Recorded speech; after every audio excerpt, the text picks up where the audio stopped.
प्यारे बच्चों, कक्षा 11 का फिजिक्स आज से हम शुरू कर रहे हैं। इसका पहला चैप्टर भौतिक जगत है, जिसे आप सभी लोग स्वयं पढ़ेंगे, और दूसरा चैप्टर इसका मात्रक मापन तथा त्रुटि विश्लेषण है, unit measurement and error analysis. तो पहले हम इस चैप्टर में मात्रक के बारे में जानते हैं। वैसे पिछली कक्षा में आप सभी लोग ये सब पढ़ चुके होंगे, फिर भी एक बार हम इसको रिपीट करते हैं। मात्रक की बात आती है तो सबसे पहले मूल राशियों पर ध्यान डालते हैं। मूल राशियां 7 हैं, आप सभी लोग जानते हैं। लंबाई, द्रव्यमान, समय, ताप, विद्युत धारा, ज्योति तीव्रता तथा पदार्थ की मात्रा। इन मूल राशियों को व्यक्त करने के लिए जिन मात्रकों की आवश्यकता पड़ी उन्हें कहा गया मूल मात्रक। तो मूल राशियां 7 हैं तो 7 ही मूल मात्रक होंगे। लंबाई का मूल मात्रक मीटर है, जिसे यल से डिनोट करते हैं। द्रव्यमान का किलोग्राम है, इसको यम से दिखाते हैं, यम पर मास। समय का सेकंड, ताप का केल्विन, विद्युत धारा का एम्पियर और ज्योति तीव्रता का मूल मात्रक कैंडिला होता है, तथा पदार्थ की मात्रा का मोल। लंबाई को यल से दिखाते हैं, द्रव्यमान को यम से, समय को टी से, केल्विन को थीटा से, या इसको मैं ऐसे भी लिख देते हैं,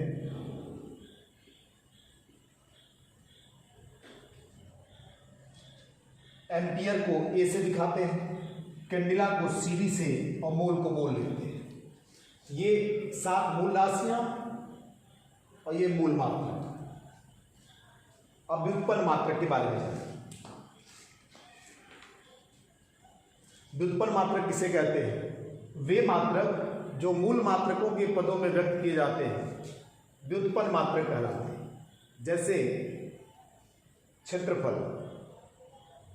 क्षेत्रफल बराबर लंबाई गुणे चौड़ाई होता है। और ध्यान रखिएगा, लंबाई, चौड़ाई, ऊंचाई, गहराई, मोटाई, इस सब का मात्रक मीटर ही होता है। तो क्षेत्रफल बराबर लंबाई गुणे चौड़ाई, इसलिए क्षेत्रफल का मात्रक हो जाएगा लंबाई का मीटर और चौड़ाई का भी मीटर। तो मीटर गुणे मीटर, मीटर स्क्वायर। तो क्षेत्रफल का मात्रक मूल मात्रकों के पदों में व्यक्त हुआ है, अतः इसे कहा जाएगा व्युत्पन्न मात्रक। आयतन बराबर लंबाई गुणे चौड़ाई गुणे ऊंचाई होता है। तो लंबाई का मात्रक होगा मीटर, चौड़ाई का मात्रक भी मीटर, ऊंचाई का मात्रक भी मीटर। मीटर गुणे मीटर हो जाएगा मीटर घन। तो मीटर घन मूल मात्रकों से बना है, अतः यह व्युत्पन्न मात्रक होगा। ऐसे ही घनत्व बराबर होता है द्रव्यमान बटे आयतन। तो घनत्व का मात्रक लिखेंगे तो द्रव्यमान का मात्रक होगा किग्रा। द्रव्यमान का मूल मात्रक किलोग्राम होता है, और आयतन का अभी निकाले हैं मीटर घन। तो घनत्व का मात्रक होगा किग्रा प्रति मीटर घन। ध्यान रखिए, घनत्व का मात्रक मूल मात्रकों के पदों में व्यक्त है, अतः इसे कहा जाएगा व्युत्पन्न मात्रक। और कुछ देखते हैं एग्जाम्पल।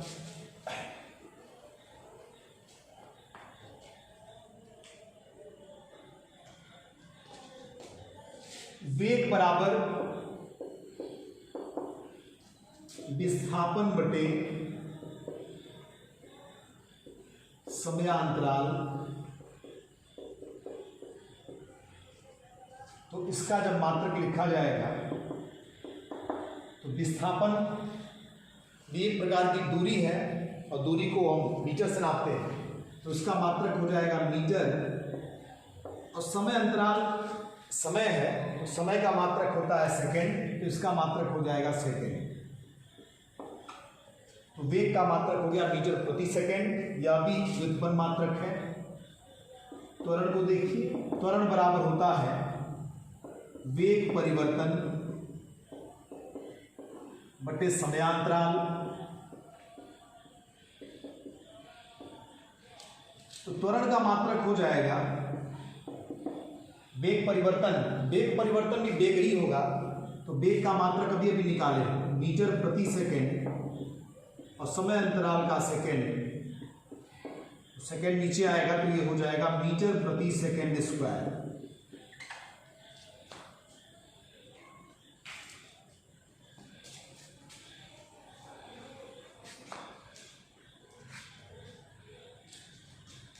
बल बराबर होता है द्रव्यमान गुणे में त्वरण। तो बल का अगर मात्रक लिखना होगा, द्रव्यमान का किलोग्राम और त्वरण का अभी अभी निकाला गया है मीटर प्रति सेकेंड स्क्वायर। यहां ध्यान रखिए, बल का मात्रक किग्रा मीटर प्रति सेकेंड स्क्वायर है और ये सभी मूल मात्रक है। तो बल का मात्रक मूल मात्रकों के पदों में व्यक्त है, अतः इसे कहा जाएगा व्युत्पन्न मात्रक। तो ये सब व्युत्पन्न मात्रक के उदाहरण हो गए। कार्य बराबर होता है बल गुणे विस्थापन।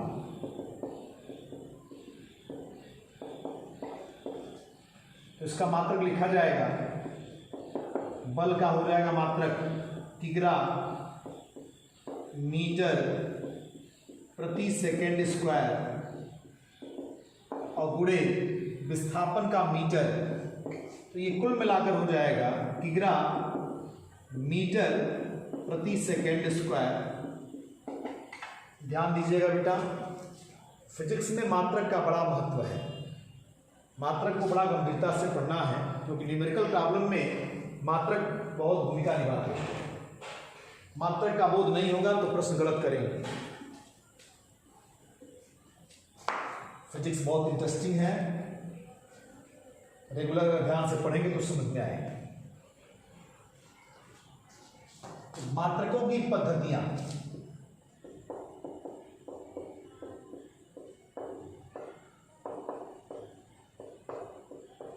मात्रकों की वैसे तो 3 पद्धतियां प्रमुख हैं। पहली है 9th में पढ़ाया गया होगा, लेकिन फिर से एक बार हम रिपीट करते हैं। MKS सिस्टम, दूसरा CGS सिस्टम और तीसरा FPS सिस्टम। M माने मीटर, किलोग्राम सेकेंड पद्धति, CGS सेंटीमीटर ग्राम सेकेंड पद्धति, फुट पाउंडर एंड सेकेंड पद्धति। ये 3 पद्धतियां ज़्यादा इसमें से प्रचलन में MKS पद्धति है। एक और पद्धति है SI सिस्टम। ये मात्रकों की अंतर्राष्ट्रीय पद्धति है, इंटरनेशनल यूनिट ऑफ सिस्टम बोलते हैं इसे। ध्यान रखिएगा, अभी मात्रकों में हमने बताया मूल मात्रक, बताया हमें 7 मूल मात्रक होते हैं। मूल मात्रकों से जो मात्रक बनते हैं उनको व्युत्पन्न मात्रक कहा जाता है। और इन मात्रकों के अलावा 2 और भी मात्रक होते हैं जिन्हें कहते हैं पूरक मात्रक। पूरक मात्रक में पहला है कोण का मात्रक और दूसरा है घन कोण का मात्रक। तो कोण का मात्रक रेडियन होता है और घन कोण का मात्रक स्टेरेडियन होता है। ये 2 पूरक मात्रक भी होंगे, मूल मात्रक, व्युत्पन्न मात्रक और पूरक मात्रक। अब जरा यहां ध्यान दीजिए, SI सिस्टम में 7 ठो मूल मात्रक लिए जाएंगे और 2 ठो पूरक मात्रक। तो कुल मिलाकर के 9 मात्रकों का प्रयोग करते हैं इंटरनेशनल यूनिट ऑफ सिस्टम में। तो एक तरह से अगर देखा जाए तो SI सिस्टम में 7 मूल मात्रक है, तो MKS पद्धति तो पूरा आएगा ही, मीटर किलोग्राम सेकेंड, और 2 ठो उसमें और ये पूरक मात्रक का इस्तेमाल होगा। कुल मिलाकर के 9 मात्रकों का प्रयोग करते हैं SI सिस्टम में।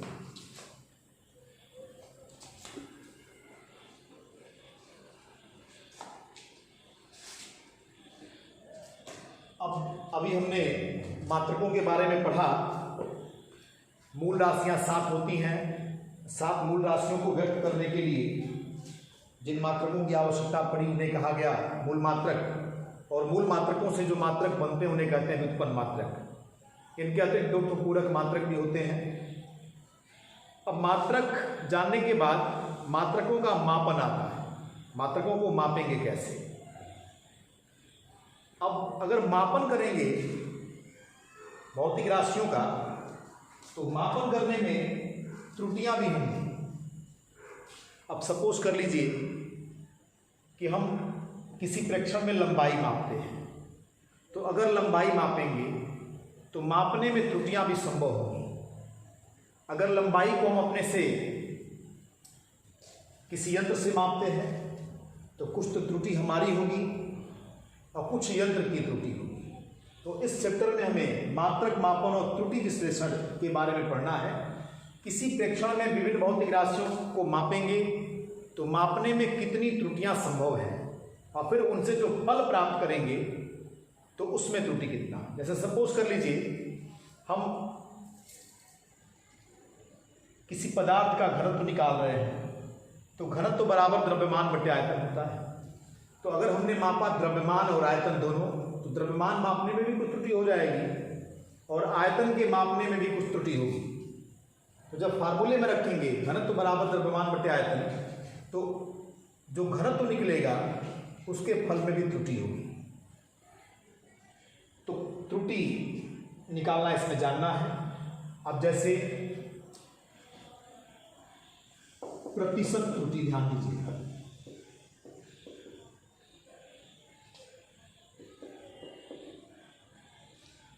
अगर यक्स प्रेक्षित करने में, यक्स का मान निकालने में त्रुटि डेल्टा यक्स होती है, तब प्रतिशत त्रुटि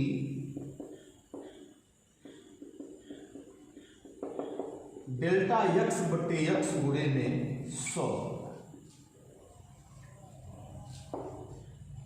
ये मूल प्रतिशत त्रुटि का ये मूल कंसेप्ट है। अगर किसी प्रेक्षण में यक्स माप लेने में त्रुटि डेल्टा यक्स होती है, तब उस प्रेक्षण में प्रतिशत त्रुटि हो जाएगी डेल्टा यक्स अपान यक्स गुणे में 100।